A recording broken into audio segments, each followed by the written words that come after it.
Hello friends, આજે આપણે બનાવીશું ભરેલા મરચાં.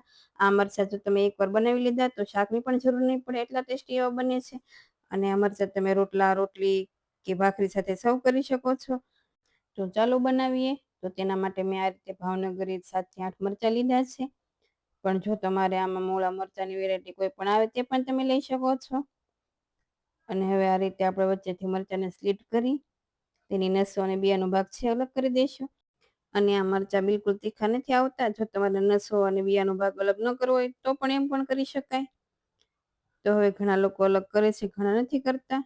તો આપણે આ રીતે બધા મરચાંને સ્લીટ કરી નસો અને બિયાનો ભાગ અલગ કરી દઈશું. અને આ રીતે મોળા મરચાં લેવાના. જો તીખા લેશો તો તમે ખાઈ પણ નહીં શકો, એટલા માટે આ રીતે મોળી વેરાયટીના મરચાં લેવાના. તો હવે આ રીતે બધા મરચાંને સ્લીટ કરી બિયાનો અને નસોનો ભાગ અલગ કરી દીધો છે. સાથે આપણે મરચાંમાં સ્ટફિંગ ભરવાનો મસાલો પણ બનાવી લઈએ.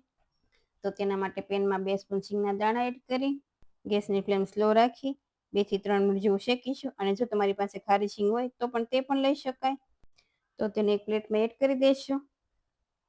આપણે એ પેનમાં 2 સ્પૂન તલ એડ કરીશું અને ગેસની ફ્લેમ સ્લો રાખી 2 થી 3 મિનિટ જેવું શેકીશું.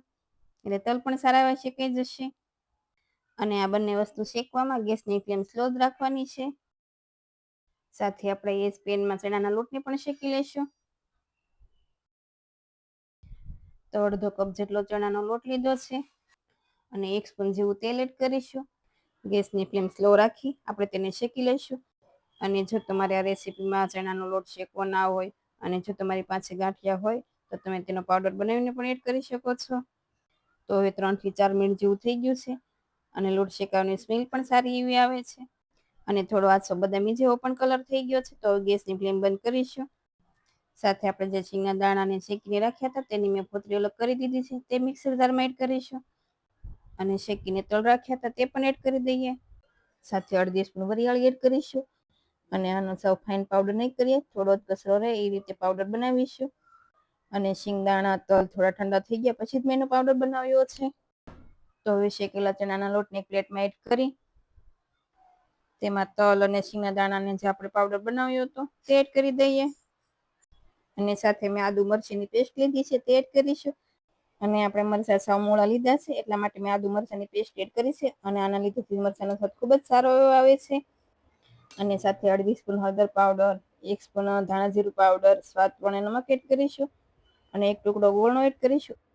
અને જો ગોળની જગ્યાએ તમારે શુગર એડ કરવી હોય તો 1 સ્પૂન શુગર પાવડર એડ કરવાનો. અને હવે અડધા લીંબુનો રસ એડ કરીશું. અને જો હવે તમે લસણ ખાતા હોય તો 1 કપ જેટલું લીલું લસણ એડ કરીશું. અને જો લીલું લસણ ના હોય તો 4 થી 5 સૂકા લસણની કળી પણ ક્રશ કરીને એડ કરી શકાય. અને હવે તેમાં 1 કપ ધાણા એડ કરીશું. ધાણા તમારે ઓછા વધુ એડ કરવા હોય તે પ્રમાણે કરવાના. હવે સારું એવું બાઇન્ડિંગ આવી જાય તેના માટે 2 સ્પૂન જેવું તેલ એડ કરીશું અને બધું સારી રીતે મિક્સ કરી દઈએ. અને હવે મેં આમાં લીલું લસણ એડ કર્યું છે, પણ જો તમે ન ખાતા હોય તો સ્કીપ પણ કરી શકશો.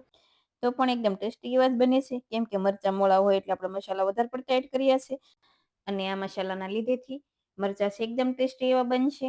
આ મરચાં તમે આમ જ ખાશો તો પણ ખૂબ જ ટેસ્ટી એવા લાગે છે. તો આ રીતે તમે હાથમાં મિશ્રણ લેશો અને આ રીતે બાઇન્ડિંગ આવી જાય એ રીતે મસાલો રાખવાનો. અને હવે મરચાંને કટ કરીને રાખ્યા છે તેમાં આપણે આ મિશ્રણ છે થોડું થોડું ભરી દઈશું. વધારે પ્રેસ નહીં કરી, હળવા હાથે આ રીતે મિશ્રણ છે તે 1 થી 1.5 સ્પૂન જેવું સમાશે એ રીતે એડ કરી દેવાનું.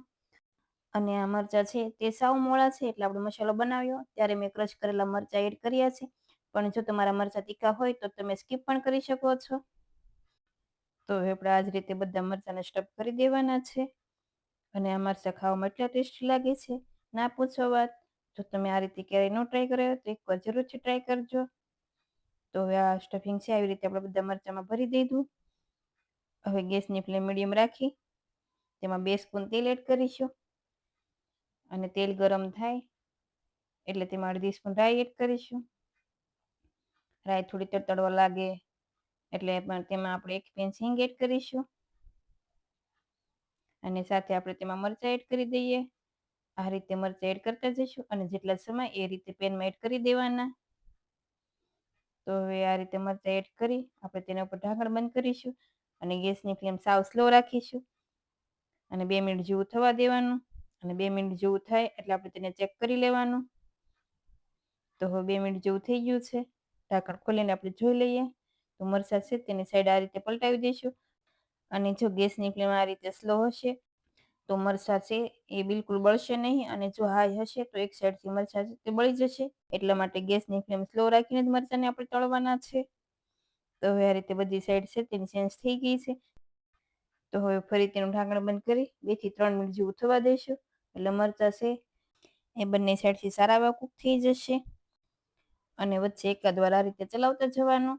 અને તમને એવું લાગે કે એક સાઈડ કાચા છે તો તમે ફરી ઢાંકણ બંધ કરી 1 મિનિટ જેવું થવા દેવાનું. મરચાં છે એકદમ સારા એવા કૂક થઈ જશે. તો હવે બધા મરચાંની સાઈડ ચેન્જ કરી લેશું અને 1 મિનિટ જેવું રાખીશું.